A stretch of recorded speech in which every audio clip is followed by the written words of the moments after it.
So a lot of times we get asked, how do these containers not fall off of the ship, especially when it's coming across the ocean? So the containers are actually have this ingenious way of clicking onto each other, and there's also a job called a lasher, whose job is to unlock and lock all of these mechanisms. So in the four corners of the containers, there's like a slot, and they kind of click into each other, and they have to get locked. So they have to turn to get locked and unlocked, and that's how they get locked into one another. And they don't just end here. So we can see the top of the ship, and we see the containers, but the containers actually go down into the ship. So into the whole bottom of the ship is stacked with containers. And because of this locking mechanism, they don't fall, and sometimes they do. They do have insurance on them in case they do fall. But that is how they are able to stay still and they don't fall over during their journey here.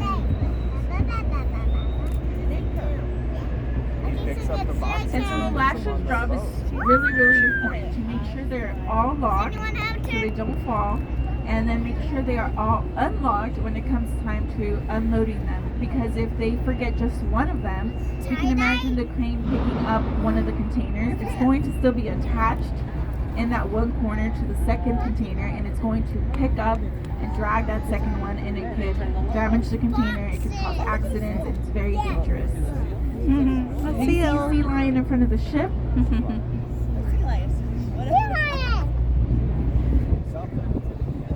Oh, it's hiding now.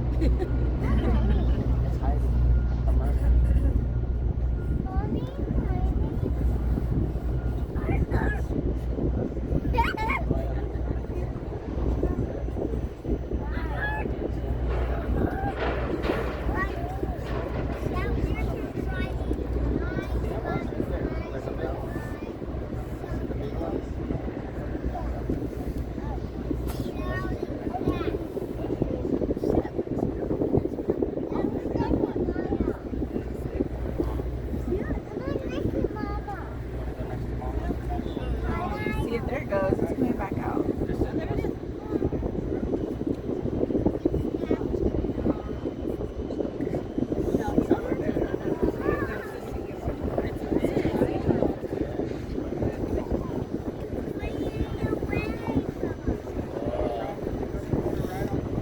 So another question we get asked is, what is in the containers? How do you know what's in the containers? So as you can imagine, this could be anything.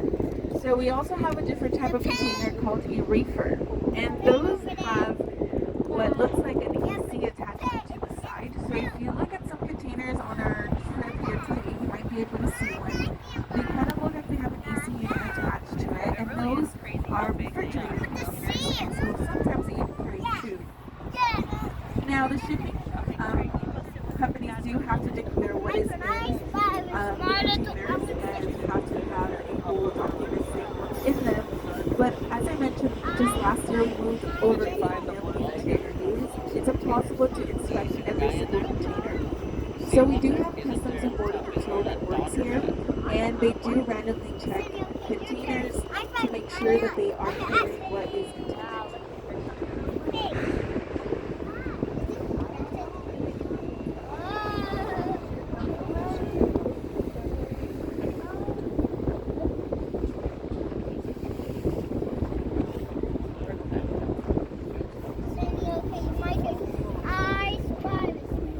So coming up behind the ship here, we see these blue pyramid-looking buildings. This is Metroports, and they work with Petco here. And so the reason that they have this oddly shaped building in tubing is because before they used to operate uncovered, and so the Petco used to get up into the air, and it used to be really nasty. And I've heard from people that have lived in the Long Beach area for a long time that used to wake up to black dust on their cars and their porches. And so in order to clean that up from the air, the port did require them to cover up the operations. And so they built these pyramid-looking buildings to cover it up. And then a few years later, they completely covered it by adding tubing that goes all around it. And so by doing that, they completely covered their operations.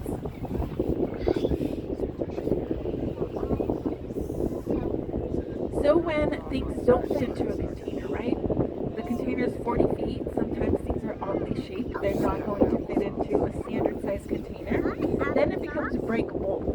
And if you see here, Cooper T. Smith terminal on our right hand side with the green building, this is a break bulk terminal. So everything that we see here won't fit in that container, and it has to come into its own separate